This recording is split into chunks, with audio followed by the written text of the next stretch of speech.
voilà, c'est parti. Bon, ben, bonsoir tout le monde et merci d'être tous là. On est vraiment nombreux et c'est très bien. Comme je disais avant en prémisse, je pense que le titre Jésus l'alchimiste, je peux comprendre que ça intrigue un peu.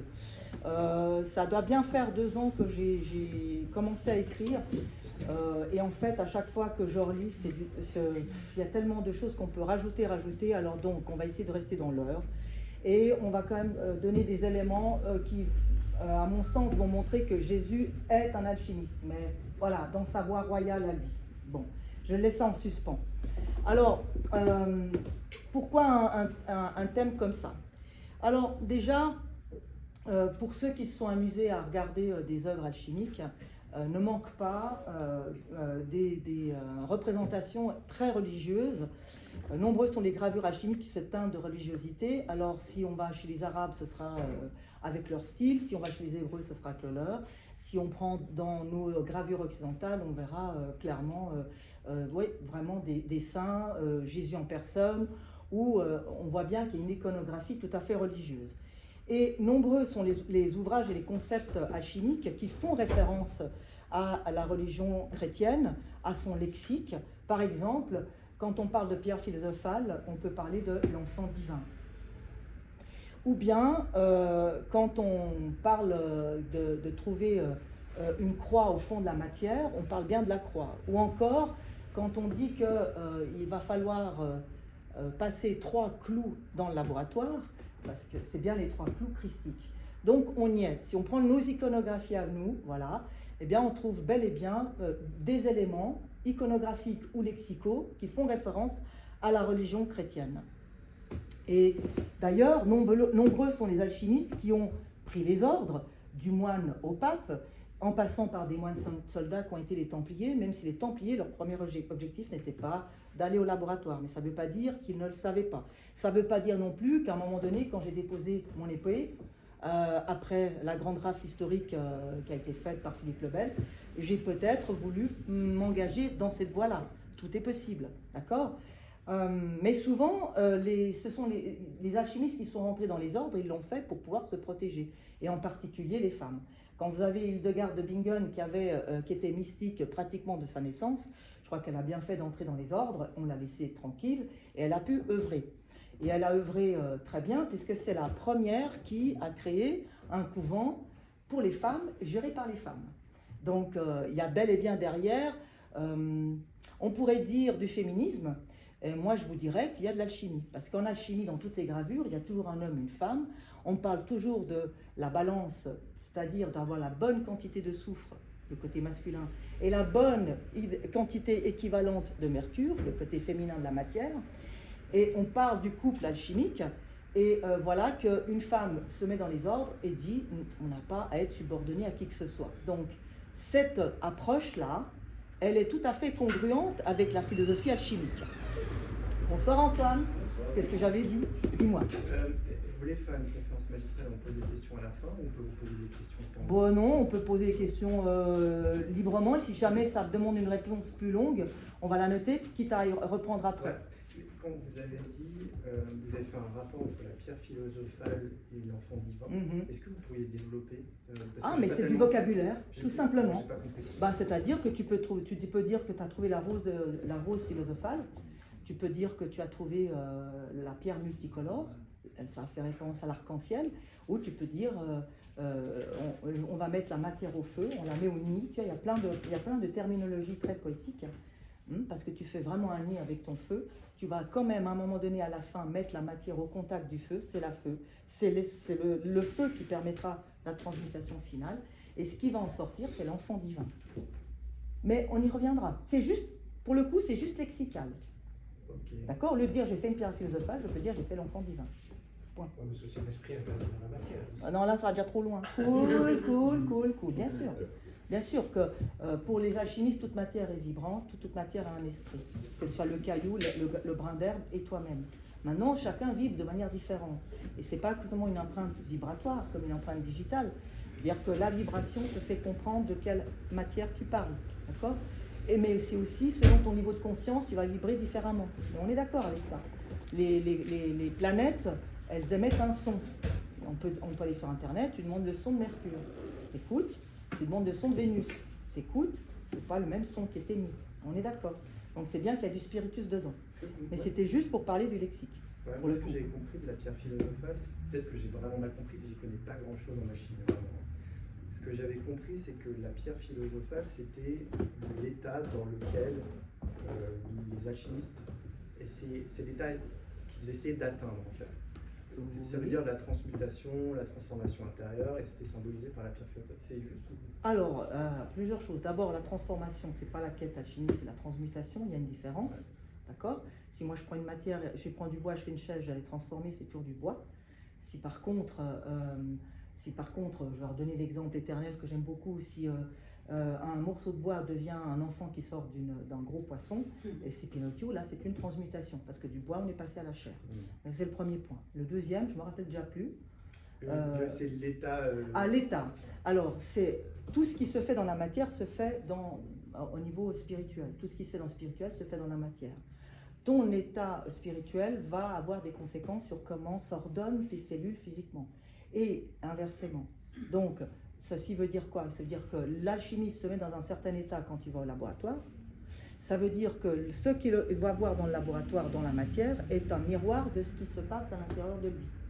Et il pratique le travail sur la matière pour avoir cet effet miroir. C'est-à-dire, le but du laboratoire, c'est de réfléchir. Et c'est bien ce que fait le miroir toute sa vie durant. D'accord? Mais au-delà de ça, je ne vais pas au laboratoire pour faire de la chimie. Je ne vais pas au laboratoire pour connaître la matière et connaître d'autres processus, pour avoir quelque chose à vendre. La chimiste n'a strictement rien à vendre, même pas de l'or en vrai. La chimiste essaye, au travers de la matière, de comprendre les lois de l'univers. Mais je vais y arriver petit à petit. Pour le coup, c'était juste pour dire que si on prend un livre d'alchimie, entre l'iconographie et le lexique, on trouvera aussi, et entre autres, un vocabulaire très religieux. D'accord? Au point que on pourrait croire qu'ils sont religieux, les alchimistes. Or, non. Les alchimistes n'ont rien à faire de la religion, mais plutôt, puisque, par exemple, ils peuvent aussi se référer aux traditions animistes. Vous allez dans des églises religieuses, vous aurez vraiment l'iconographie dogmatique type, mais si vous allez dans des endroits, on va dire, qui dépassent une religion quelle qu'elle soit, en l'occurrence la religion chrétienne, quand tu vas à Chartres, quand tu vas puis en Velay, etc., ou à Vézelay, tu vois bien que l'iconographie, elle te semble très religieuse, mais il y a plein d'anomalies, plein de détails. Et quand tu commences à réfléchir, tu vois que derrière, il y a un enseignement qui fait exploser à peu près en éclats la religion. Et donc, on est face non pas à un édifice religieux, mais à une demeure philosophale, c'est-à-dire un lieu de réflexion qui va piquer sur toutes les spiritualités quelque chose qui va servir à comprendre ce qu'est la matière, mais pas pour la matière, puisque moi je suis fait de matière pour comprendre moi en fin de compte. D'accord? Donc le fait que par exemple les alchimistes vont aussi mettre dans leur gravure, ils vont mélanger gaiement l'hébraïque, le musulman, le chrétien, l'animiste, le celtique et même le scientifique, parce qu'il y a des scientifiques qui ont basculé. Et eux, ils vont parler avec leur manière, mais ils vont basculer. Eh bien, ça montre bien que ce n'est pas une philosophie religieuse, c'est bel et bien une voie initiatique spirituelle. D'accord? Alors, donc, en d'autres termes, lorsqu'on voit des éléments religieux dans une gravure alchimique, c'est juste parce que, ici ou là, c'est congruent dans le discours de l'alchimiste.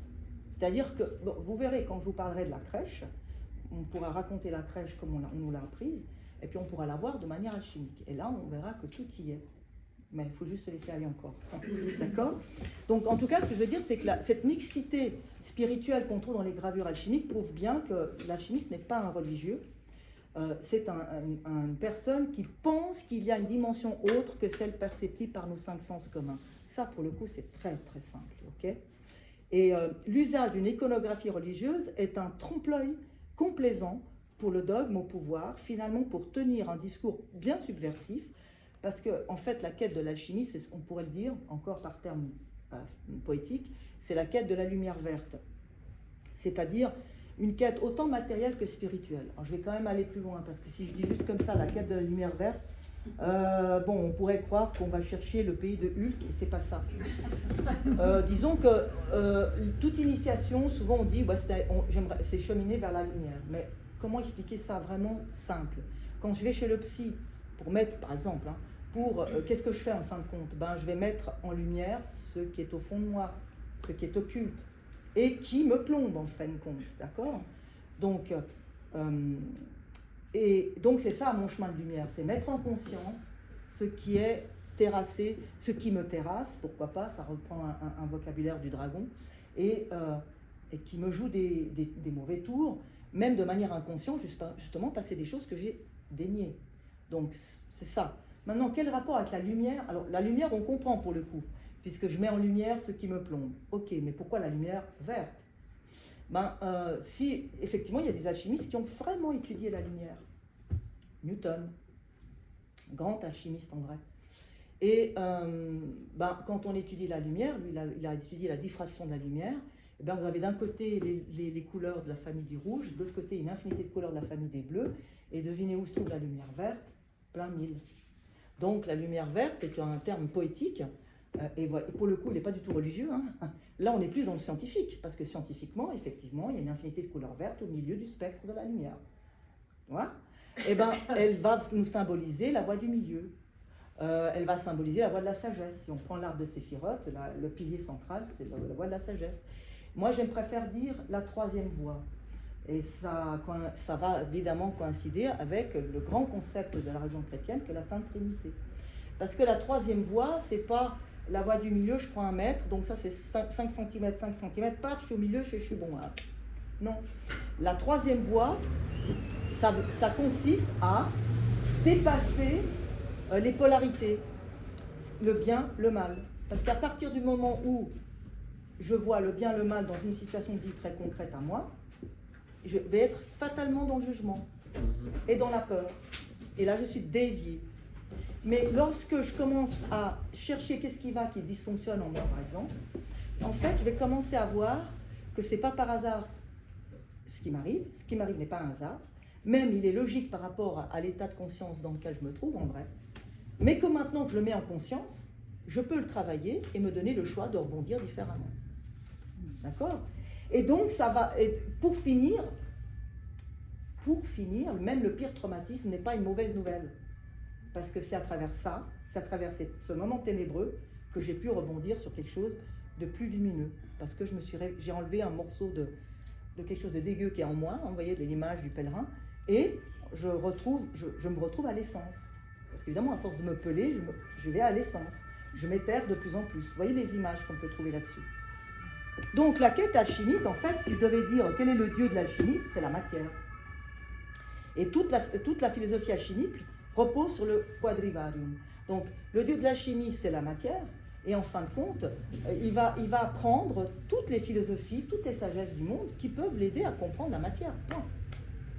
Maintenant, sur quoi se base cette étude de la matière de l'alchimiste? Sur 4 piliers, dans l'ordre. L'arithmétique, la géométrie, l'astrologie, et le 4e pilier, c'est musique, couleur. On retrouve la lumière verte, c'est un des piliers de l'alchimie, la couleur. L'arithmétique en numéro 1, parce que quand vous dites 1, vous dites un point, quand vous dites 2, vous dites une droite, quand vous dites 3, vous dites un triangle. Donc vous voyez bien que de l'arithmétique, on fait la géométrie. De la géométrie, on va à l'astronomie, puisque une constellation, c'est une forme géométrique. Et attention, c'est une forme géométrique très complexe, parce que nous, on voit des étoiles, tac, tac, tac, tac, tac. En vrai, il faut les voir en 3 dimensions. Il y a des étoiles qui sont très loin par rapport à l'autre, puis nous, on les relie, si tu veux. D'accord? Donc ça fait des géométries très compliquées. Et puis la musique couleur, pourquoi c'est un seul pilier? Parce qu'ils avaient compris, les anciens, que ce sont des tonalités chromatiques sonores. Et qu'à chaque tonalité chromatique correspond sa tonalité sonore. Donc, pas étonnant non plus que la pierre philosophale, et on peut l'appeler l'arc-en-ciel. Ou bien, regardez bien certaines iconographies bien religieuses, comme Hospice de Beaune, vous verrez un Jésus-Christ assis sur un arc-en-ciel. Genre, il est arrivé. D'accord? L'étude de ces 4 piliers du savoir permet de comprendre non seulement la matière, la nature de la matière, mais comment elle se comporte. Et comme moi, je suis fait de matière, je suis tout autant vibrante qu'un brin d'herbe et vice-versa. Et vice-versa, parce que nous, on se met en haut d'une pyramide, donc nous, on vibre. Puis moi, je vibre mieux que l'autre, si possible. Mais les autres sont moins bien que moi. Bon, si on veut. En attendant, il y a une interaction. Bon, la physique quantique appelle ça le coefficient de charme. Donc, c'est même prouvé, à vrai dire. D'accord? Donc l'alchimiste va étudier la matière pour comprendre comment elle est, Parce que si il comprend en fait s'il comprend les secrets de la matière, en fait, il a compris les secrets de la vie. Court, simple. Et de cette observation, l'alchimiste identifie les principes de vie, c'est-à-dire qui déterminent l'équilibre de la nature, qui explique la mécanique du cosmos, qui indique comment l'être humain peut cheminer en conscience. Vous voyez les différents niveaux du plus petit au plus grand. Et en faisant ce genre d'études-là, il va faire le lien entre le micro et le macrocosme, entre le rationnel et l'irrationnel, entre la matière et l'antimatière. Et donc, on voit bien que l'alchimiste est sur la troisième voie. Enfin, il essaie de chimie. D'ailleurs, il le dit, j'essaie d'accomplir ma trinité sur Terre. Parce que quand tu fais le lien deux trucs impossibles, comme justement le rationnel et l'irrationnel, parce que tu es convaincu que ceci est lié, ce sont juste deux dimensions différentes d'une même réalité, et non pas de dire ce sont deux réalités différentes, ou bien de dire il y en a une mais pas l'autre. Ce qui est différent. D'accord? Donc l'alchimie comprend la bipolarité de la réalité, mais vise cette troisième voie qui implique, spirituellement parlant, la pacification du contraire. C'est pour ça que dans toutes les gravures, il y a toujours un homme, une femme, et il est impossible pour l'alchimiste de dénigrer le genre. Parce que finalement, par exemple, la pierre philosophale, elle est amenée à tendre vers l'androgynie primordiale. Pour vous dire, il y a même le concept de l'androgynie. Et oui, parce que quand vous cheminez vers l'unité, il n'y a plus de différence entre qui? Homme, femme, adulte, enfant, et vous pouvez continuer comme ça. D'ailleurs, on dit jeu d'alchimiste, jeu de femme et jeu d'enfant. Par exemple. Donc on reviendra ces choses-là. Oui, dis-moi, vas-y. Alors tu pourrais dire que par exemple, dans la carte du tarot, le jugement, oui. Le personnage qui sort, ça pourrait être... Alors, redis-moi, tu sais que les lames de tarot, j'ai comment la lame du tarot du jugement? Tu sais, il y a l'ange au-dessus, et oui. puis tu as la femme, l'homme, oui. et il y a un tombeau, et il y a un personnage de qui sort du tombeau. Qui sort du tombeau, qui naît quelque part. Voilà. Je ne sais pas si c'est un homme, une oui, femme. Oui, ben voilà, c'est l'androgynie. Oui, c'est archi oui. Hein. Ah non, c'est pas. La on peut. renaissance, l'accueil, enfin, tu vois, c'est une. Tout à fait. L'enfant divin, ouais. En fait, en plus, le but c'est de devenir l'enfant divin. Donc en fait, le but c'est de revenir à nos origines. Mais à nos origines, regardez la biologie, on n'a pas de sexe encore. Ou à la limite, on est tous femmes. On devient ou pas homme. Et la représentation des anges, si vous regardez de près, ils sont vachement efféminés. Hein. Regardez bien les archanges Gabriel, etc. Ils sont super efféminés. Donc voilà, l'androgynie primordiale, c'est ce vers quoi on va tendre à partir du moment où tu tends vers l'unité. La différenciation va se dissoudre. Ok? C'est juste. C'est marrant parce que l'histoire du tombeau, ce qui me fait venir là, c'est que l'alchimiste appelle le corps physique le cadavre. Je laisse réfléchir. Du coup, deux questions. Est-ce que Jésus était un alchimiste? Enfin, ou est-ce que certaines références bibliques sont juste un reste de la connaissance alchimique d'époque païenne, voire une manière codée pour faire suivre le savoir de manière tolérable pour la religion qui va se mettre en place. Vous comprenez ce que je viens de dire? Il y a vraiment deux questions. Jésus est alchimiste, donc si je raconte son histoire, la Bible est une œuvre alchimique, ok. Ou alors, c'est plutôt ceux qui ont écrit, c'était des personnes de toute façon branchées, qui ont vu en Jésus quelque chose d'extraordinaire, sinon ils ne se seraient pas fatigués à écrire quelque chose et peut-être à participer au fameux concile qui a permis de choisir, bon, la Bible, ça va être quoi finalement? Et ces personnes, elles viennent quand même de l'époque païenne, je veux dire par là, on n'est pas tout d'un coup chrétien, c'est pas possible ça. Et donc, leur manière de raconter les choses, parce que déjà leur manière d'avoir compris la mission christique, elle est déjà empreinte du savoir qui a précédé la chrétienté.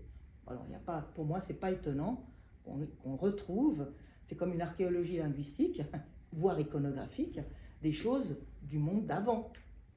Donc, à ces deux questions, personnellement, je réponds oui. C'est-à-dire, pour moi, Jésus était un alchimiste, mais on s'entend, un alchimiste, on va déjà dire ça, sauf que lui, il n'avait pas forcément besoin de fiole et d'athanor pour pratiquer l'alchimie. Lui, il pratiquait ce qu'on appelle l'alchimie, la voie royale. C'est-à-dire, il était son propre intercesseur. C'est-à-dire que son propre être était le laboratoire alchimique. Lui, il prenait et la transmutation se faisait. Point. Voilà. C'est la voie royale, elle est décrite dans les œuvres alchimiques. Il y a la voie sèche, la voie humide, la voie royale. La voie sèche, je vais utiliser le métal. La voie humide, ce sera le végétal. Et je prends ça comme intermédiaire. J'utilise une certaine matière comme intermédiaire pour aller à la compréhension de la matière et donc de moi.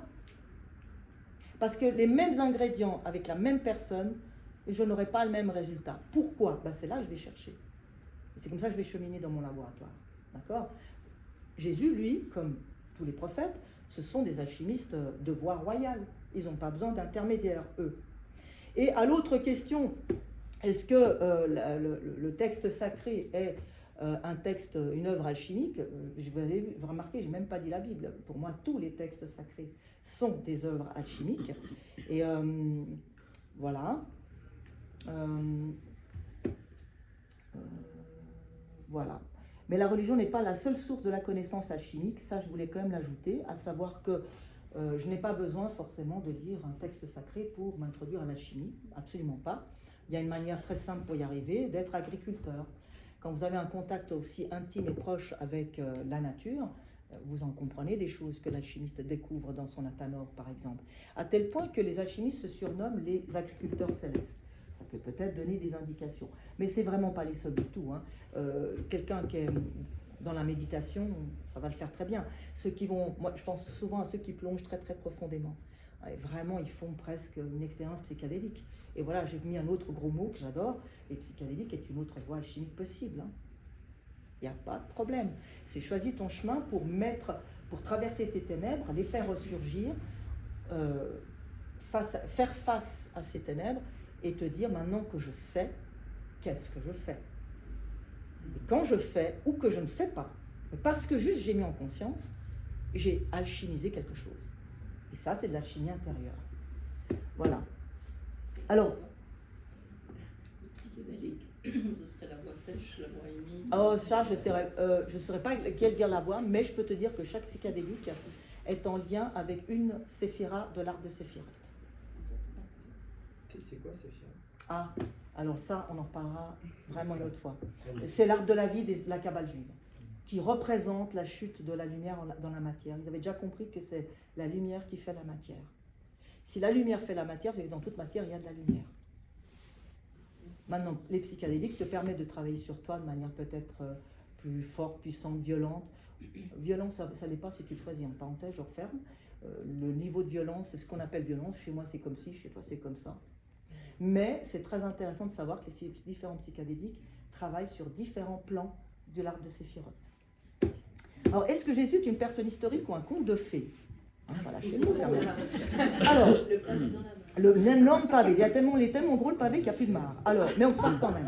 Alors, moi, je réponds tout de suite, à chacun sa réponse, mais ça peut être un magnifique conte de fées. Ce n'est pas un obstacle pour l'alchimiste qui adore encoder son savoir dans les contes de fées. Tranquille. Est-ce que la Bible est un livre d'histoire fiable ou un ouvrage de propagande permettant à la nouvelle religion de s'imposer comme religion unique? Ben, là aussi, à chacun sa réponse. Mais ça encore, ce n'est pas un obstacle pour la littérature alchimique, largement onirique et féerique, qui utilise le rêve, la méditation pour influencer le résultat de son laboratoire. Donc, puisqu'il est à la recherche du monde de l'envers, n'est-ce pas? Ici, ce qui est perceptible par nos sens communs, l'alchimiste appelle ça le monde de l'endroit, et qui est une large illusion, et il vise le monde de l'envers pour aller vers l'unité. D'accord? Petit jeu de mots au passage. Donc, si Jésus historique il y a, quelles sont les scènes bibliques véridiques? Quels sont les mensonges fomentés en toute conscience pour convenir à tel ou tel pape? Et je vous répondrai, je m'en fous. Ça n'a aucun problème là non plus.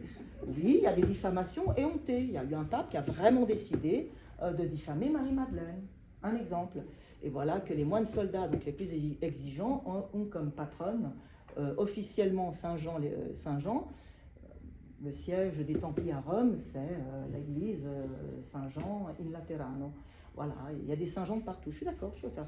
Mais ils prient bien plus Marie-Madeleine, ils prient bien plus à la femme. Ils disent bien l'épée au roi, l'âme à Dieu, le cœur à la femme. Ça veut tout dire. Hein. Donc oui, bien sûr qu'il y a eu des diffamations, bien sûr qu'il y a eu des manipulations éhontées, ou pas, à vrai dire, pas forcément. Hein. De toute façon, vous avez vu un peu le corpus de ce texte, il y a de quoi se tromper. Ouh là là, ok. Mais c'est pas un problème non plus.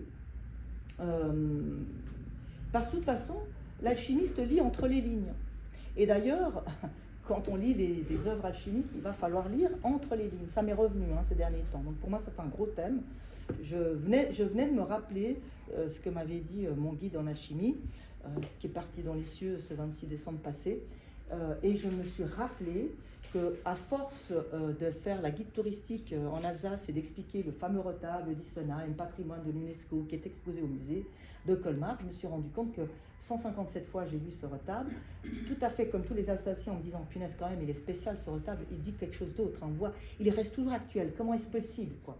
Oui, je l'ai toujours dit, mais j'avais rien à dire, donc je ne vais pas inventer des contes de fées, là, franchement, ce serait de mauvais goût. Et puis un jour, ça m'est venu. Pour la 158e fois, j'ai vu un truc, et ça a commencé avec la coupe, et puis ça allait dans tous les sens. Du coup, j'ai 35 détails, pas possible. 35 détails, ça fait beaucoup, pour croire que l'auteur n'aurait pas été initié, en tout cas à mes yeux. Et voilà le bouquin. Mais effectivement, je n'ai pas cherché. J'avais l'intuition, mais je n'ai pas cherché. De toute façon, il n'y a aucun document pour l'expliquer. Par contre, c'est venu. Et c'est aussi comme ça que les alchimistes écrivent leurs bouquins et conseillent de lire les bouquins entre les lignes. Regardez les choses en oblique. Un peu comme Harry Potter qui a rendez-vous à 9 3/4. C'est pas 9 et c'est pas 10. Et vous remarquez que dans le jeu d'échecs, les fous, ça avance en oblique. Les mages, hein. Voilà. Donc, et que dire sur la fiabilité linguistique du texte? Alors, bienvenue au club des perdus, puisque la Bible est un texte à la base écrit en hébreu, traduit en grec, puis en latin. Même la Bible. Je pensais que c'était que l'Ancien Testament. Non, même le Nouveau. D'abord en hébreu. Sauf que Jésus lui parlait en araméen. Donc déjà là, quand on l'a mis en hébreu, hein, alors vous voyez les moultes occasions que l'on a, même avec la meilleure volonté du monde, qu'est-ce que je fais de ces traductions? Puis je ne parle même pas des copistes, hein, on ne va pas se plaindre, ils ont fait un travail de dingue. Enfin, quelques fautes de frappe, et puis volontaires ou pas, c'est pas étonnant non plus. Donc, et comment comprendre le contenu du texte au regard de l'évolution de la mentalité? Donc ça, on va supposer, le texte est simple, il a été écrit en français, on est francophone, on va tout comprendre. Et ben, le problème, c'est que ça a été écrit il y a quelques années en arrière. Eh bien, la même phrase lue par quelqu'un de 2000 ans plus tard, il va quand même pas comprendre la même chose. Donc, quelle est la probabilité de comprendre quelque chose là-dedans? Eh bien, je ne dis pas que c'est 0. Enfin, c'est pas grand-chose quand même. Donc, on va se détendre le string et puis on se dit qu'on va essayer de comprendre ce qu'on peut. En fait, c'est comme ça que moi je prends voilà. Je prends les choses comme ça. Alors, que faire des textes apocryphes? Alors, c'est un gros mot, c'est pour dire donc des textes qui n'ont pas été acceptés comme textes officiels et qui ont été découverts après la Bible, hein, et cachés par des moines dans le désert égyptien. Donc, je devine qu'à un moment donné, on décide, voilà, la Bible, ce sera ça. Tout le reste doit être brûlé. Pensez bien qu'il y a certains moines qui se disent ah non, ils les ont cachés. Et comme par hasard, on trouve des parchemins dans un désert bien sec, là où il peut survivre, et on en a retrouvé. Donc les 12 codex de Nag Hammadi, par exemple, trouvés en 1945, avec l'évangile de Philippe qui parle peut-être d'une Marie-Madeleine épouse, qu'il embrassait sur la bouche, l'évangile de Judas qui est passé par une banque suisse, mais les banques suisses préfèrent conserver l'argent que le parchemin parce qu'il a été vraiment abîmé. Mais enfin, où là, on devine un Judas qui fait partie de la mission, et pas forcément qu'il aurait remis Jésus au tribunal, mais il n'aurait pas trahi. C'est plus la même chose, c'est plus le même rôle. C'est tout à fait une autre lecture. Hein. Ce sont des bombes absolues, mais c'est des bombes heureuses, hein, parce que si on pouvait accepter ça, on pourrait tous ensemble. Aujourd'hui, ça tomberait bien, disons quoi. Voilà. Donc, et donc, qu'est-ce que je veux dire avec ces textes apocryphes? Ok, on les a peut-être pas dans la Bible, mais c'est dur de s'en séparer parce qu'on a des informations absolument incroyables. Donc, vous voyez un tout petit peu tout ce qu'on peut prendre, quoi. Donc, autant dire que le sujet que je propose aujourd'hui, ça fait un moment, hein, qu'il me trotte. Et puis, je crois que ma chance, c'est que je suis assez dingue de ne pas trop poser de questions. Parce que si on se pose un peu de questions, on ne peut pas faire un truc comme ça. Et je ne sais pas comment je vais faire. Voilà, je vais essayer de résumer, de vous donner des éléments de réflexion. Mais en fait, c'est vraiment un sujet de dingue, hein, parce que dès que je relis même un résumé, aussi synthétique et vulgaire qu'il soit, j'arrive à trouver plein d'autres détails où tu te dis, mais oui, ça se fait en alchimie, mais oui, ça, ils le disent, les alchimistes. Donc, c'est un truc de fou quand même. Donc, allez, on va donner des trucs les plus grossiers, mais je pense qu'on va déjà s'amuser pas mal. Donc, moi, j'ai choisi de prendre les événements les plus connus de l'histoire de Jésus, et puis juste vous donner quelques éléments. Voilà, on raconte ça, mais en alchimie, ben, ça fait penser en tout cas à ça. Alors, voilà. Pour l'histoire de la Bible, donc juste pour vous dire, donc la Bible est composée de 2 textes, l'Ancien Testament et le Nouveau, tous écrits d'abord en hébreu, puis traduits en grec et en latin. Pour ce qui est de la langue araméenne de Jésus, donc on parle d'une langue sémitique, c'est-à-dire comme l'arabe, comme l'hébreu, comme l'éthiopien, originaire du Moyen-Orient. Donc c'est quand même une langue très proche de l'hébreu, hein, en fait, hein, malgré tout. Et quand je vous parlais du fameux concile qui a décidé, maintenant il faut quand même décider du texte, on parlera de l'an 363, concile de Laodicée. Voilà. Dans ce concile, ils ont accepté les 4 évangiles, les lettres des apôtres, le livre des actes des apôtres, et plus tard, après ce concile, ils vont encore introduire le livre de l'Apocalypse de Saint Jean. Ça vient après. Bien. Alors les 4 évangiles, juste quelques mots là-dessus. Les fameux 4 évangiles, on doute que c'est forcément 4 évangiles, c'est-à-dire genre 4 textes bien différents, de 4 auteurs différents, et puis en plus on vous colle un auteur, ça vaut ce que ça vaut. Parce qu'une étude allemande a trouvé une source linguistique commune à ces 4 textes, la fameuse source Q. C'est pas les fesses, hein, c'est source Quelle en allemand, la source. Donc c'est pour dire que dans ces 4 évangiles, on trouve des passages qui se ressemblent beaucoup, et surtout linguistiquement qui se ressemblent beaucoup, au point de croire que c'est le même auteur. Donc, vous voyez, hein, voilà, je crois que je ne vais même pas aller plus loin parce que ça nous donne vraiment tout de suite le tournis. On a beaucoup de critiques avec la religion chrétienne du genre, oui, c'est un texte, mais alors c'est loin dans le temps. Ben, pas vraiment, hein, parce que alors, si vous regardez les autres religions, les textes sont bien plus anciens. Bon, certes, les musulmans, par contre, c'est contemporain pratiquement au prophète, mais 70 ans, 100 ans après la mort de Jésus, c'est donc pas écrit par des auteurs qui ont vécu avec Jésus, mais c'est pas non plus tellement loin. Voilà. Mais effectivement, ils n'ont pas vécu avec lui non plus. Donc, là encore, vous voyez, alors des fois, prendre un peu de distance, ça permet de mieux raconter une histoire. Vous voyez bien, je sais pas, le nazisme fraîchement terminé. Voilà, Trump, on en parlera d'autant mieux dans 100 ans, je suis sûre. Bon, on sait déjà qu'il est con, mais après, on le verra mieux, disons. Mais non, mais c'est vrai, on prend une époque historique. Si on laisse passer un peu de temps, une génération ou deux, on va mieux analyser le pourquoi et le comment est arrivé telle et telle chose dans l'histoire. Donc, ce n'est pas forcément un inconvénient, à vrai dire, que les évangiles aient été écrits à peu près 100 ans après Jésus. Vous voyez ce que je veux dire? C'est même pas forcément un inconvénient. Des fois, les inconvénients ne sont pas là où on pense. C'est ça que je veux dire, en fait. Hein. Voilà. Bon, ces 4 évangiles ont été donc dédiés à Matthieu, Luc, Marc et Jean. Matthieu, symbolisé par l'ange, Luc par l'aigle, Marc par le lion, hein, Saint Marc de Venise, Jean, le taureau. Pas par hasard, parce que ça s'appelle le tétramorphe, ces 4 animaux représentent, on va dire, une valeur psychologique, spirituelle. C'est-à-dire, Matthieu, c'est l'évangile qui va plus parler du côté humain de Jésus. Luc, c'est un lettré, il était médecin. On lui attribue l'aigle. L'aigle, dans la mythologie médiévale, c'est l'animal qui arrive à voir le soleil en face sans cligner des yeux. Et c'est l'évangile le plus spirituel. Marc, le lion, Marc, il met beaucoup en évidence le côté sacrificiel de Jésus, parce que dans la croyance médiévale, les lionceaux paraissent morts quand ils sont fraîchement nés, mais 3 jours après, enfin un peu plus, disons 3, eh ben, ils bougent. Ça fait penser à la résurrection. Et Jean, c'est le taureau, pour le côté vraiment sacrificiel. Pardon, Marc, le lion, c'est pour le côté ressuscité. J'ai fait une confusion. Bon. Ben là, on est déjà dans la chimie, en fait. On est déjà dans la chimie parce que ces animaux-là, on les voit souvent dans les gravures, mais alors là, vraiment, je ne m'étale pas parce que là, on n'y arrive plus.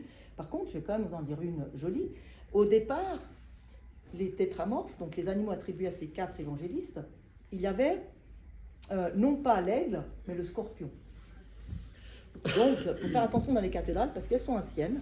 Vous voyez le zodiaque, et vous allez chercher le scorpion, voilà, et vous y trouvez l'aigle. D'accord? Ils ont changé.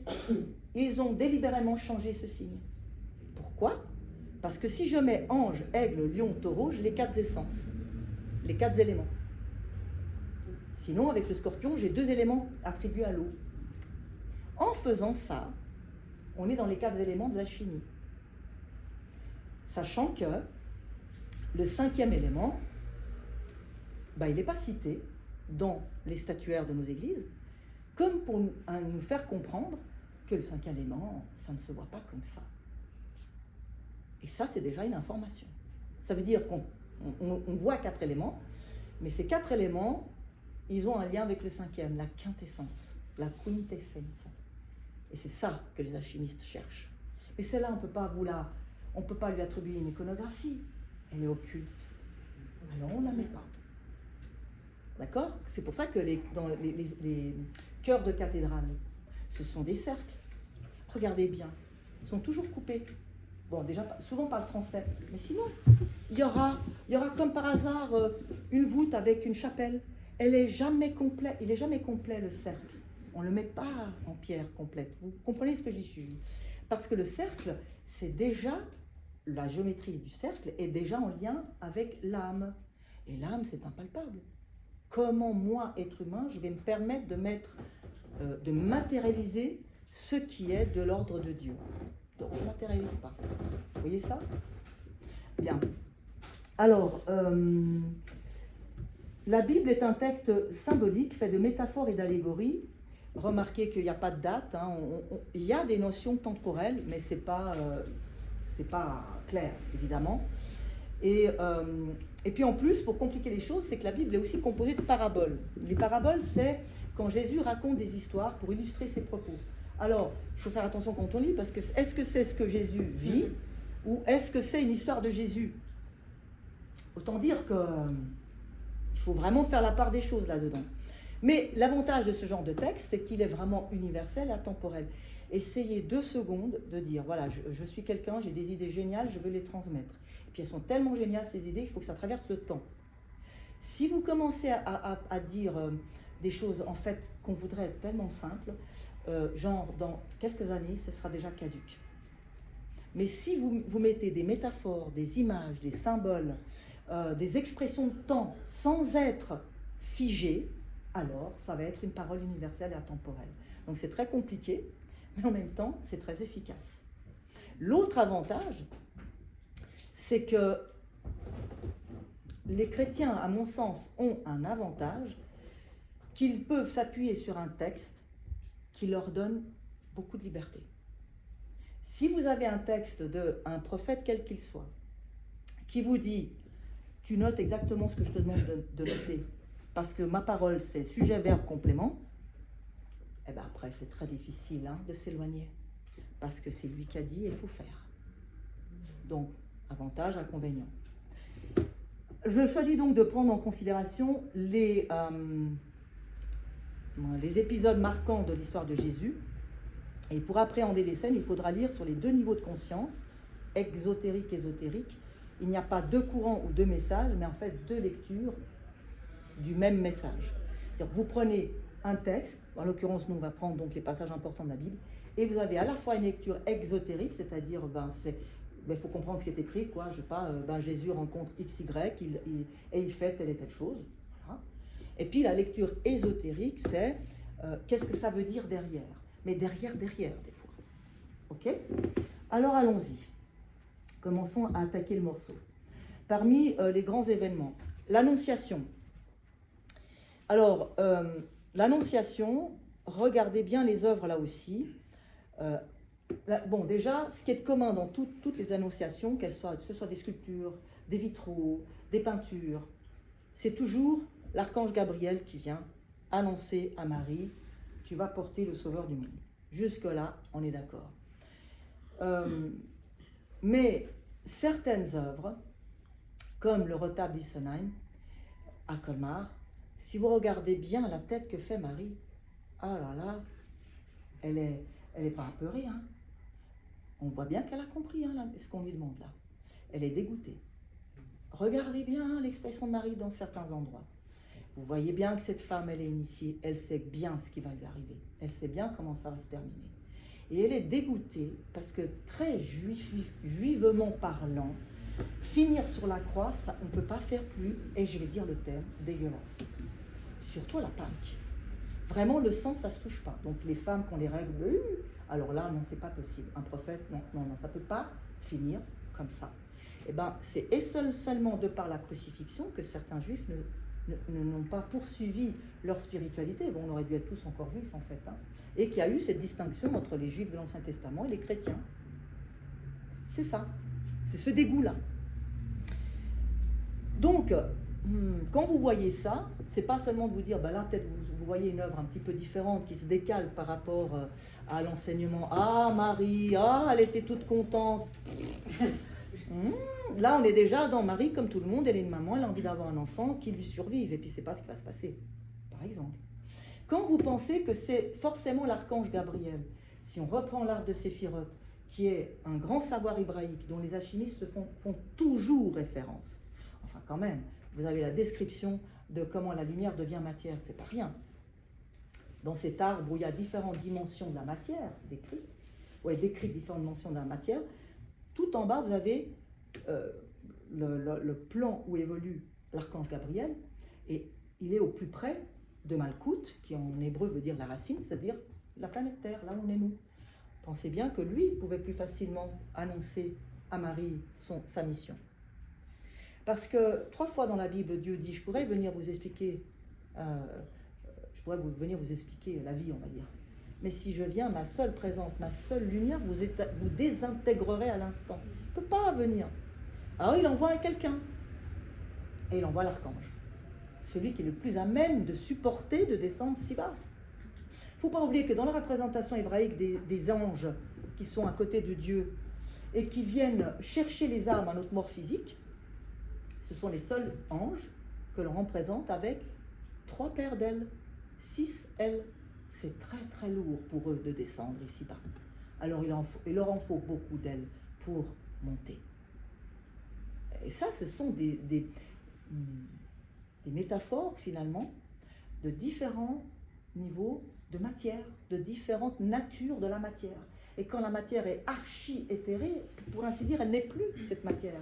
Alors venir ici-bas, où on subit tous les jours la force de gravité, ici c'est grave. Hein. D'accord ?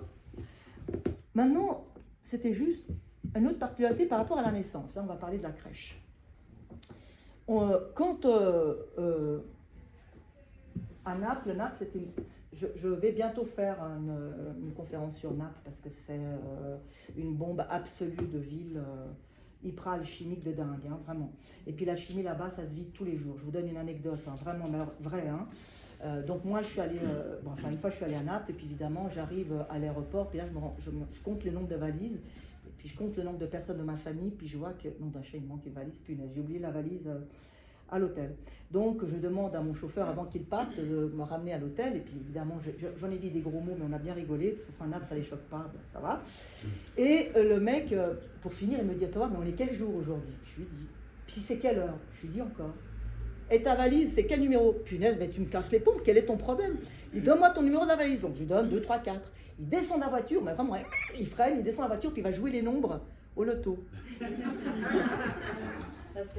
Ça, c'est de la chimie. Hein. C'est la croyance que le nombre est une onde de forme. Très grec, ça. Hein. Ben, Naples, c'est grec. Hein.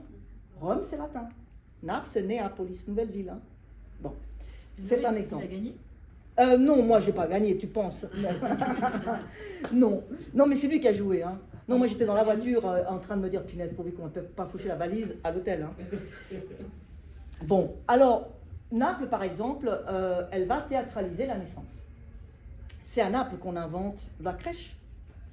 Et qu'est-ce qu'on va dire? Que la crèche, donc il y a une ruelle à Naples, là on peut acheter tout ce qui est crèche, et c'est absolument hallucinant. Ce qu'on peut y trouver, vous y trouvez aussi Zidane et Materazzi, là tu te dis non, c'est pas possible. Si, ils sont dingues, hein, voilà. Mais ils sont comme ça les Napolitains. Quand l'Union Européenne a décidé qu'on devait tous porter la ceinture de sécurité, le lendemain, ils ont vendu des t-shirts avec la ceinture de sécurité dessinée. C'est absolument unique. Donc, je regarde ces fameuses crèches et puis je me retrouve devant les crèches les plus petites possibles. Et la plus petite crèche possible, t'as papa, maman, l'enfant. Et puis, derrière, il y avait un personnage couché. Et là, ça m'a intriguée par contre, parce que pour moi, la plus petite crèche, à la limite, tu mets les 3 personnes. Allez, l'âne et le bœuf. Mais alors, tu me mets pas l'âne et le bœuf, mais tu me mets un type derrière qui dort, là je comprends pas. Donc, je lui pose la question. Et le mec, facile, mais je dis, attends, mais tu penses que l'archange pouvait venir comme ça, annoncer qu'il arrive, lui? Mais personne ne l'aurait jamais cru. Il est descendu pendant que l'humanité dort. Et il a annoncé dans le rêve, dans le sommet de l'humanité. Ce personnage est un berger qui dort. Il représente l'inconscient collectif. Ça, c'est vraiment... Je vous le raconte maintenant, c'est émouvant en fait. Je ne m'attendais tellement pas à cette réponse. Voilà. Du coup, je me suis dit, ah d'accord, donc en fait, la crèche, on peut la comprendre autrement. Donc moi, j'ai continué à cheminer à ma manière jusqu'au jour où je me dis... oui, parce que en fait, Noël, c'est la fête de la lumière. D'accord, facile. C'est la fête du feu naissant, hein, le feu qui naît. Puis le feu, il faut bien le nourrir par l'air, le souffle, n'est-ce pas? Et le souffle, il y en a 2, l'âne et le bœuf. Ben parce que quand vous avez 2 souffles, ils sont forcément différents, ben vous êtes sûr que c'est plus vivant. Les 2 polarités en fait. Hein. Et puis ça, je l'ai compris d'autant mieux quand je suis allée à Chartres, parce que Dieu sait si on peut dire plein de trucs, mais moi, qu'est-ce que vous voulez que je vous dise? Moi, j'ai été frappée par la façade où il n'y a que 3 statues. Et dans cette statue, il y a un âne. C'est la clé de voûte pour comprendre la phrase, sujet, verbe, complément. Il y a vraiment ça. Bon, très bien. Et comme ça, j'ai appris que l'âne, pour les alchimistes, c'est l'initié. C'est celui qui sait sait pas. Quand tu sais que tu sais pas, tu es devant le temple. C'est bon, tu peux commencer à rentrer. Ah, donc maintenant je comprends mieux les ânes de certains contes de Grimm, patati tata. Et non pas le bonnet d'âne que moi j'ai porté. Enfin, moi, j'avais pas le bonnet d'âne. J'avais plein de bouquins dans le coin de l'école, mais voilà. Voilà. Donc l'âne, c'est l'initié. D'accord? Et le bœuf, alors, c'est le symbole du sacrifice. Donc, avec beaucoup d'humilité et avec beaucoup de sacrifice, la lumière qui est en toi peut naître. Ah, magnifique. Voilà une autre manière de comprendre la crèche. Et du coup, la crèche est une allégorie de la tanor alchimique. Donc, on n'enlève pas les crèches. Parce que c'est bien au-delà de la religion, à mon sens. Voilà. Très bien. Ensuite, pourquoi la naissance du 25 décembre? Ça, c'est vraiment un phénomène astronomique. Je vous rappelle qu'à l'époque, astronomie, astrologie, on ne faisait pas la différence. On étudie un corps céleste physiquement tant qu'on peut, parce qu'ils n'avaient peut-être pas les fusils à l'époque. Mais je ne sais pas comment ils ont fait pour comprendre aussi bien la composition matérielle des corps célestes. Quand vous voyez la divinité de Vénus, et qu'on vous dit que Vénus est la planète de l'amour, et vous découvrez que la planète Vénus, elle tourne à l'envers par rapport à la Terre, vous vous dites que vraiment, les lois de l'amour ne sont pas les mêmes que ceux de la raison. C'est vrai de vrai. Ça ne tourne pas dans le même sens. Ça tourne à l'envers. Et c'est la planète préférée de ceux qui cherchent le monde de l'envers, bien sûr. Hein. Et d'ailleurs, on l'appelle la planète verte, parce que c'est la première étoile qu'on voit le matin, à peu près à 3 heures du mat, encore le 3. Et on dit qu'à ce moment-là, le jour est vert, pour dire immature. Mais on a toujours cette couleur verte, hein, vous remarquerez. Et elle est encore bien ailleurs, et dans d'autres religions. Et le fait de dire que Jésus est né le 25 décembre, c'est acquis. Les chrétiens ont repris des savoirs d'autres religions. Bouddha, il est né la même date. Enfin, tous les grands prophètes naissent la même date. C'est quand même bizarre. Mais si on veut, c'est très efficace. Parce qu'un grand prophète est la lumière en personne sur Terre, et on le fait coïncider au moment où l'œil humain peut commencer à voir le soleil se lever. Et donc, c'est le moment qui est appelé le Sol Invictus, le soleil invaincu. C'est vrai que la plupart des cathédrales bien branchées vont se caler sur le solstice. Et puis, il y en a certaines qui font exception, comme celle de Strasbourg qu'on ira voir ce week-end. Je vous parlerai après des autres activités que je fais. Faites-moi penser, je voulais commencer par là, mais évidemment, j'ai commencé à l'envers. Pas grave. Et puis, quand on raconte qu'il faut suivre l'étoile à 5 branches, la fameuse étoile de Bethléem, c'est quand même une structure qui se découvre dans le métal quand on est arrivé. Je dis ça, je dis rien. D'accord? On voit bien le rapport entre le laboratoire. Ok? Juste, je t'arrête pour le 25 oui. décembre. Pardon? 25 décembre. Juste l'histoire du solstice. Oui, c'est juste parce que c'est le moment où parce que pendant 3 jours, tu as l'impression que le soleil, tu ne vois pas qu'il commence à être plus haut dans l'horizon. Et au 25, tu commences à le voir au plus haut. Alors que c'est plein hiver. Donc, il y a vraiment le symbole que, au pire moment de ta vie, l'espoir est toujours là. Alors, c'est magnifique de faire naître ton prophète à ce moment-là. Tu vois? Voilà. Maintenant, les rois mages. On dit qu'il y en a 3. Alors, par exemple, c'est très drôle, hein, je vous donne vraiment des souvenirs là. Quand j'avais des collègues guides, quand ils expliquaient par exemple le retable, ils disaient il y a 3 rois mages pour dire qu'ils viennent de partout. Sauf qu'à l'époque, ils ne connaissaient pas les Amériques. Donc, ils viennent du nord, du sud et de l'est. 3 rois mages pour dire de partout. Aujourd'hui, je dis non. Peut-être qu'ils ne connaissaient pas les États-Unis, les Amériques, mais non. Si on veut dire qu'ils viennent de partout, on va dire qu'il y en a 4. Parce que quand ça vient de partout, ça vient des 4 points cardinaux, point barre. Mais quand on dit qu'il y a 3 rois mages, alors on dit, et que ces 3 rois mages sont en lien avec, par exemple, Melchior, le Perse, c'est un homme vieux, il symbolise la sagesse, et lui, il amène l'or, tout est congruent. Quand on dit que Gaspard, qui vient d'Inde, parce que lui, il est plutôt jaune, hein, il est un berbe, il exprime l'amour pour Dieu, et lui, il amène l'encens, il est plutôt le côté émotionnel, ça redevient congruent. Et quand on dit que Balthazar, qui a la peau la plus foncée, des fois, il est présenté très en africain. Pour certains, il serait plutôt éthiopien. Bon, après, on s'en fout encore une fois. Mais lui, qui a une peau, on va dire noire, il amène la myrrhe, qui est l'encens pour embaumer les cadavres. Ça aussi, c'est congruent. Du coup, les 3 rois mages représentent le physique, l'émotionnel et l'âme. Et là, c'est bon pour moi. Là, ça a du sens. Et non pas des 4 coins du monde. On dit bien les 4 coins du monde, il nous en manque un. Mais vous savez que j'ai fait la découverte qu'il y avait un 4e roi mage. Hein. Donc là, je crois que j'ai refermé je regarderai une autre fois. Voilà. Après, ce qui peut être intéressant aussi, c'est que les cadeaux qui ont été amenés, il faut savoir que la myrrhe coûtait plus cher que l'or. Hein. On se pose la question si ça permettait de vivre plus ou moins pendant 30 ans. Il y a toujours ce chiffre 3 qui revient. C'est vraiment symbole de la vie et comment ces rois mages vont aider à la vie, pour ne pas dire la survie de Jésus et de sa famille. Mais c'est encore une autre histoire. Voyons maintenant l'enfance de Jésus. Donc, Jésus est présenté au temple, comme l'exige la loi juive, c'est le premier de la famille, donc il est censé servir le temple. Et très respectueux de la tradition, Joseph et Marie disent ok, c'est le premier, il va donc servir la cause de la religion. Jusque-là, ok.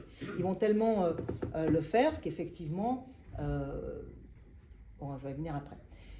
Après, on va aller dans l'ordre chronologique. Ensuite, il y a le fameux passage du massacre des innocents. Et là, c'est Marie qui va avoir cette prémonition. Ils vont fuir en Égypte, près de Gizeh. Ça, c'est intéressant. Et donc là, on voit bien qu'on touche du doigt, que Marie était tout à fait initiée. On ne va pas mettre le sauveur du monde dans la main de n'importe qui, c'est clair et net. Et 2, elle a le don prémonitoire. Elle voit au-delà de la réalité. C'est le 3e œil, en fait. Hein.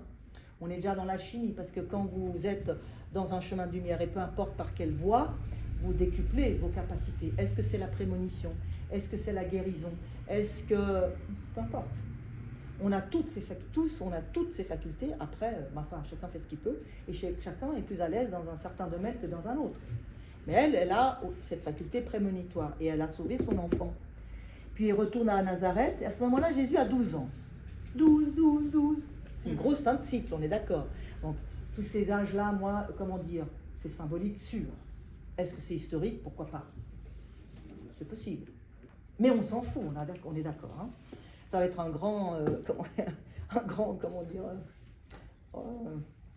va être mon grand slogan de la soirée. Là. Alors, 12 ans, il se retrouve au milieu des docteurs. Il explique à des grands prêtres la parole. Il sait déjà pas mal de choses par cœur. Alors, ça peut être très bête d'apprendre des choses par cœur, à moins que tu le saches vraiment avec le cœur. Ça, c'est autre chose. Et ce qui est intéressant dans cette scène-là, c'est de dire que le maître n'est pas forcément là où tu penses. Et ça rejoint un concept, une vision très alchimique, jeu d'alchimiste, jeu de femmes et jeu d'enfants. Ça rejoint ce grand concept que les enfants sont les meilleurs alchimistes. Ce n'est pas par hasard que énormément de gravures alchimiques sont écrites dans des contes en forme contes de fées, où on a vraiment des dessins de style naïf, on pourrait dire. Naïf, oui, bête, non. D'accord? Et c'est pas pour rien peut-être que la seule pièce qui peut transmuter dans les échecs, c'est le pion. Pour autant qu'on comprenne que le jeu d'échecs est sphérique, puisque dans la nature, rien n'est linéaire, bien sûr. Et donc, quand le pion va de l'autre côté, en vérité, il est revenu à ses origines. Il fallait comprendre ça aussi, c'est intéressant. Hein. Alors, de 12 à 20 ans, il y a les fameuses 8 années perdues de Jésus. Sauf qu'un certain Notovitch, un journaliste, découvre 2 manuscrits en langue pali, et qui raconte qu'à 13 ans, Jésus quitte ses parents, resté à Nazareth, pour les villes saintes de son époque, c'est-à-dire d'abord l'Inde, puis en Égypte, et puis après il passe par Athènes, Persépolis. Alors, il y a donc un parchemin en Inde où on raconte la rencontre du Dalai Lama de l'époque avec Jésus. Et dans ce monastère, on parle en pali, mais on dit exactement notre Père. Bon, je vous laisse avec ça. J'en dirai pas plus parce qu'il y en a d'autres. Archéologiquement, il y a plein d'autres choses très bizarres. Bon, Jésus rentre en Israël à 29 ans, et à ce moment va commencer ses 3 années de magistère. Pouf, encore 3. Ça veut dire qu'il a fait une formation de 2 x 9, 18 années, 3 x 6, 18 en fait. Donc on a toujours ce chiffre 3 qui est la base, et à partir de là va commencer son magistère qui va durer 3 ans. C'est comme si le numéro 3 vraiment est le nombre de la vie, mais ça c'est une évidence. Un papa et une maman, ça fait un enfant, ça fait 3. Alors maintenant que 2 ovules permettent de faire un enfant avec la technologie d'aujourd'hui, il y a toujours 2 entités pour faire une 3e. Donc c'est comme si je vous disais 3 x 6, 18, il a fallu faire 3 passages, d'ailleurs on dit bien trépassés, pour avoir une formation solide. Et après, les choses vont se précipiter pour lui. Puisque après ça va aller très vite en 3 ans. Mais son magistère, c'est 3 ans. Bien, alors, un petit aparté. Quand on parle du laboratoire alchimique, on parle toujours des 3 étapes. L'œuvre au noir, l'œuvre au blanc, l'œuvre au rouge. Au noir, la matière est pratique, elle semble morte. Comme Blanche-Neige, elle semble morte, mais il suffit d'un baiser, il suffit d'un peu d'amour, et puis ça renaît de ses cendres. Bien. Après, il y a la 2e étape, où on va séparer les 3 principes de la matière. C'est ça qui l'a fait apparemment mourir. Et là, on va pouvoir la laver. On lave le côté masculin souffle, on lave le côté féminin mercure. Et après, on remet tout ça ensemble. Le côté sel, neutre, est déjà pur. Et on remet ça ensemble. Ça s'appelle solve coagula. Une respiration. Et à ce moment-là, cette matière, on la met au feu. Et c'est là que la transmutation aura lieu. Ce serait quand même trop simple de croire que le laboratoire alchimique, c'est juste 1, 2, 3. En vrai, il va falloir, selon votre niveau de conscience, selon la matière que vous prenez au départ, et même il y a des matières qui le demanderont de toute façon, faire plusieurs fois ces 3 étapes.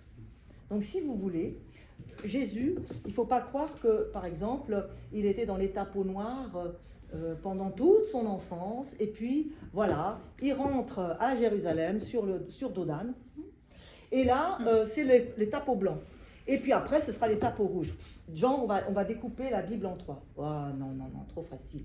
Il va faire plusieurs fois, à mon sens, ce genre d'étape. On ne va pas découper de manière symétrique. Ça me parle bien en alchimie. Il n'y a rien de symétrique, comme il n'y a rien de linéaire. Voilà. Ça, je trouve que c'était... Ce serait peut-être pas 3 x 6 ans, mais 6 x 3 ans. Tu vois ce que je veux dire? Ah oui. Les 3 étapes. Oui, fois ah 6, oui, tout à fait.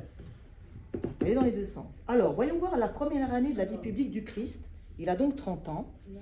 Oui. Qui approche des 9h30. D'accord. Ouais. Ça, je comprends. Très bien. J'ai rien du tout. Alors, d'abord, il y a eu le fameux baptême au Jourdain par Saint Jean le Baptiste, son cousin. Là, on peut parler d'une œuvre au blanc. Hein. Là, il est lavé. Ce sont des ablutions. Et ensuite, qu'est-ce qui se passe? C'est là qu'on voit qu'il n'y a pas les étapes dans l'ordre. Ce serait trop bête. Après, il va dans le désert pour jeûner et il va défier le diable pendant 40 jours. C'est-à-dire que là, l'opposition au diable, c'est quelque chose de concret. 40, c'est 4. Ça rigole pas. Il va vraiment tenter et il va devoir faire face. Ça, c'est l'œuvre noire. D'accord? Et alors après, il va pouvoir monter, rentrer à Jérusalem. Et là, il va monter sur un âne qui s'appellerait Timon, mais je l'ai vu nulle part. Ça, pour le coup, je le cite, parce que c'est Patrick Burensteinas qui le dit, mais si c'est l'âne Timon, ça fait presque antimoine. Ça, c'est intéressant. Ce qui est intéressant aussi, c'est que c'est un âne, donc c'est bien Jésus, à ce moment-là, est un initié dans son magistère. Il est dans l'œuvre noire, dans l'œuvre rouge. Vous voyez ce que je veux dire? Ça, c'est très intéressant. Parce que sinon, il montrait un âne blanc. Ou peut-être un cheval. Parce qu'au même titre que l'âne est l'initié de l'alchimiste, le cheval est celui qui sait. Il va recruter les premiers disciples, et là, il y aura les noces de Cana. Les noces de Cana, c'est ni plus ni moins qu'une transmutation. Parce que quand vous avez de l'eau dans une amphore et que cette eau devient du vin, ça, c'est une transmutation, ni plus ni moins. Il va ensuite se fâcher avec les commerçants. Et pour moi, il se présente comme un élément du renversement. Eh oui. Avant, c'était l'ère du taureau. Lui, il annonce l'ère du poisson. C'est pas par hasard que le poisson est le symbole, les fameux ictus des premiers chrétiens. Et je ne vous dis pas tout ce qui est inscrit dedans, en très peu de lettres. Et j'ai même pas des lettres, des 5 lettres par ailleurs, pour vous dire que ce symbole de quelque chose de convexe et de concave qui se croise, ça a vraiment un sens puissant, c'est une onde de forme puissante, effectivement.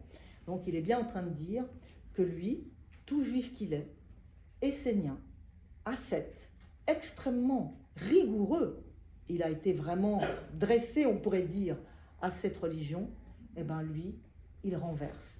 Et son renversement, finalement, consiste en quoi? C'est pas seulement de dire arrêtez de faire du commerce avec la religion, ça va bien plus loin que ça, ou même d'accepter les femmes dans son magistère, ce qui est déjà pas mal, parce que chez les juifs, les femmes, leur positionnement, c'est compliqué, c'est-à-dire qu'il n'y en a carrément pas. Mais c'est aussi de dire, vous en avez des rites, hein. Vous commencez à élaguer, hein. Parce que quand vous avez une vie tellement ritualisée, vous ne pouvez rien faire, hein. Vous comprenez, toutes les 2 secondes, on est censé faire telle fête, manger ça, bon, se comporter comme si, vous ne pouvez rien créer. Comment voulez-vous être créatif si vous êtes censé dupliquer toute la sainte journée les X rites qu'on vous a imposés? Dupliquer 2, vous êtes dans la bipolarité. Créer 3, vous êtes dans la voie du milieu. Et ça, c'est par contre le discours le plus subversif du Christ qui atteint son apogée en disant mais la solution absolue à tout, la solution, hein, c'est donc le mercure de l'alchimie, c'est l'amour. C'est ça le vrai discours subversif de Jésus.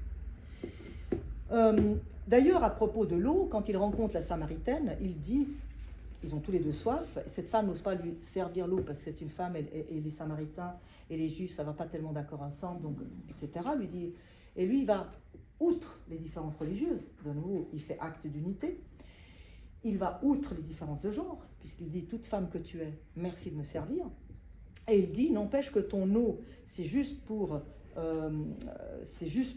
enlever la soif, mais l'eau que lui propose, elle est vive et jaillissante. Évidemment, il ne dit pas, je vais te donner un verre d'eau pour le coup. Il te dit, le message que je vais te donner, c'est une eau vive et jaillissante.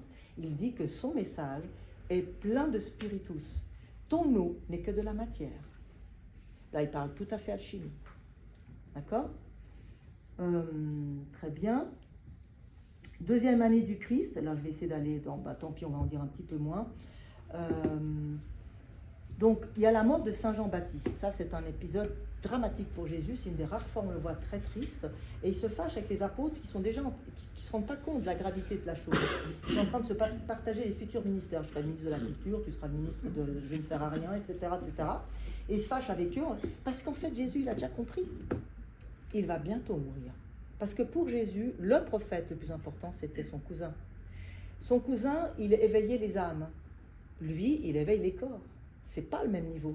Quand il voit, on va dire comme ça, que Dieu laisse même Saint Jean-Baptiste mourir comme il est mort, parce qu'on l'a quand même jeté et décapité, il a compris qu'il va aussi mal finir. Cette scène, à mon sens, met en évidence la quête de l'alchimie. J'en ai mis du temps à comprendre ça. C'est-à-dire, si on s'initie à quoi que ce soit, peu importe comment, pour être heureux, laissez tomber. Vous savez quoi? Non, vraiment, faites pas d'initiation. Je ne pense pas que l'initiation nous rend plus heureux. Je pense que l'initiation nous apprend à être plus présents. Il nous apprend à être plus présents avec les douleurs et les souffrances de la vie. Parce que si toute quête initiatique, c'est traverser les ténèbres d'abord pour voir la lumière, ensuite, post tenebras lux, ça veut dire que notre chemin est souffrance. Notre incarnation est souffrance. Tu veux l'éviter? Alors, évite de vivre. C'est comme le stress. Hein. Tu veux pas être stressé? Vis pas. Parce que le stress, c'est juste faire face à la vie. Et comme la vie est mouvement permanent, c'est faire face à la nouveauté. Et il est tout à fait normal qu'on soit toujours stressé, puisque la vie est mouvement permanent. Après, c'est est-ce que je peux en rire? Est-ce que je peux prendre un peu de distance et puis me donner une chance de trouver une solution? Et puis si je ne la trouve pas, bah, ok quoi. Vous voyez ce que je veux dire? C'est une posture qu'il faut avoir. Mais si toi tu penses qu'avec l'initiation, on va trouver les secrets pour ne pas stresser et être heureux, eh ben non. Ça ne sert à rien. C'est pas ça. Donc c'est très intéressant ce genre de scènes qui nous enseignent des choses bien plus profondes qu'on ne le pense et qui sont tout à fait ce qui se passe aussi au laboratoire où on peut être au laboratoire et jamais trouver la pierre philosophale. Mais est-ce que tu t'es amusé avant? Oui, alors c'est bon. C'est déjà ok. Vous voyez ce que je veux dire? Bon. Excusez-moi. Oui. Dis-moi, je t'écoute. Est-ce que vous l'avez expérimenté personnellement, ce processus de transformation? De transmutation? C'est tout ce que je viens de te dire là? Oui. Est-ce que c'est pas fini. Hein. Vous seriez d'accord pour partager votre expérience? Oh, mais dis-moi en quoi? Pose-moi une question. Pour expliquer comment ça s'est passé pour vous, ce que vous avez vécu, comment ça s'est matérialisé. Peut-être autour de la bière. Pardon? Peut-être autour de la bière. Ok, alors autour de la bière après, tu me poses la question. Je crois qu'il va falloir que tu me poses une question sur ça m'a frappé ces genres de mots. Comment tu en es arrivé à comprendre ça? Qu'est-ce que tu as vécu pour comprendre ça? Puis je te oui. Alors bonne chance. Hein, ok, mais oui, je peux. 3e année, résurrection. Alors, j'ai parlé de peu de choses pour finir, ça va aller. Ce que je trouvais intéressant, c'est quand Jésus invite Zachée. Donc il arrive pour faire un discours, tout le monde est en cercle, et puis il y en a un qui s'est caché tout en haut de l'arbre. Évidemment, c'est le premier qu'il voit, et il le fait descendre, et il lui dit, toi tu m'inviteras chez moi. Tout le monde est scandalisé, parce qu'ils se disent, moi je vais toujours à l'église, je suis gentil, blablabla, et tu vas chez lui. Et lui, c'est pire qu'une prostituée, c'est déjà pas mal. Hein. C'est pire, puisque c'est le percepteur d'impôts qui travaille à la faveur des Romains. Pour les Juifs, c'était encore pire que la prostituée. D'accord? Et il dit, mais c'est là qu'il faut emmener la lumière. Il faut l'amener là où il y a des ténèbres. Non, je veux dire, moi je veux bien être ami de quelqu'un, mais si c'est dire, oh punaise, celui-là il me casse les pompes, il y a toujours des problèmes. Alors je peux comprendre qu'on peut être submergé, je peux comprendre que, c'est-à-dire si moi je suis déjà submergé, je ne vais pas aider quelqu'un, je suis déjà submergé, laisse tomber, ça ne va pas. On peut choisir les moments. Mais si je ne vais pas vers quelqu'un qui a de la difficulté, je ne sers à rien. Enfin, je veux dire, c'est pas grave, on a le droit de servir à rien. Mais alors on ne parle pas d'amitié peut-être, ou alors donne-nous une définition d'amitié, c'est juste un pote avec qui je m'amuse. Mais s'il est chiant, ben moi je vais voir ailleurs. Et c'est ok. Mais il faut être clair. D'accord? Et là, ce qui est intéressant, quand il répond comme ça par rapport à pourquoi il va justement chez Zachée, il y avait une question qu'on donnait dans certaines écoles du mystère. On disait, Jean, tu as fait toute ta formation, mais pour avoir ton papier, le droit de pratiquer, tu devais répondre juste à la question suivante. Quelle lumière est plus importante, le soleil ou la lune? Et la question n'est pas si simple. Parce qu'en vrai, la lune n'est pas une lumière. Hein.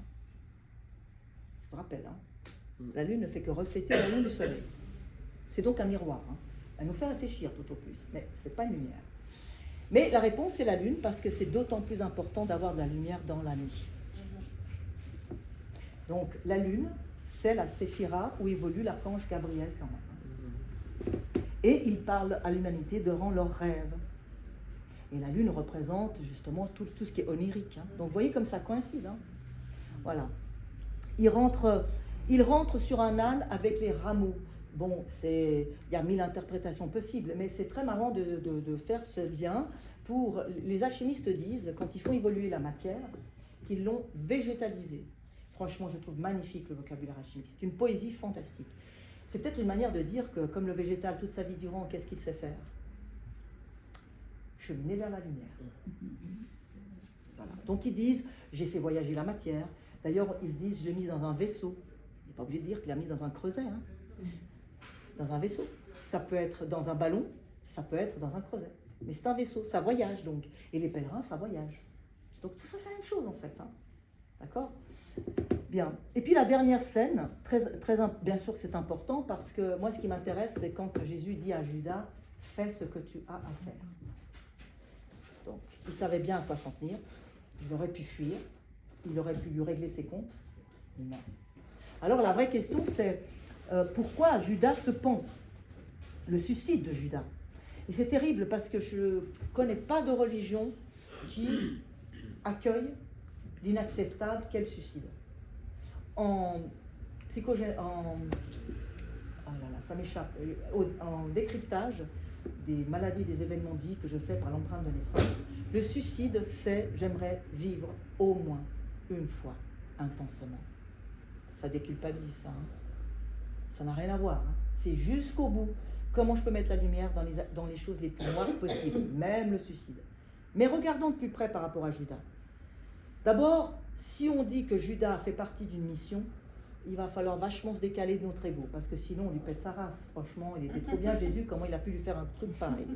Et en plus, pour 3 monnaies, 3 pièces d'or, oh là là, 3 pièces, c'est bien que le meilleur va arriver peut-être. Hein. 3 de l'or. Bon, peut-être. Le suicide de Judas, moi j'essaie de voir la nature de sa culpabilité, parce que ça reste un être humain, il a de quoi se sentir coupable. Et alors partons de là. Alors, s'il n'est pas conscient, Judas est naïf et cupide, parce qu'il a fait ça pour 3 pièces d'or. Mais s'il est plus ou moins conscient, alors Judas n'a pas pu assumer le poids d'une telle responsabilité. Parce que quand même, il devient le traître parmi les traîtres. Hein. D'accord ? Mais décidément, Judas fait partie de la mission. Jésus le savait, et avant lui, sa mère le savait. Et d'ailleurs, nous avons des églises, des cathédrales, où on voit des Judas top cool. Donc ça ne peut pas être qu'un traître pour tout le monde. Il va falloir quand même trouver autre chose. Voilà. Le chemin de croix, oui, les 12 stations. Encore une fois,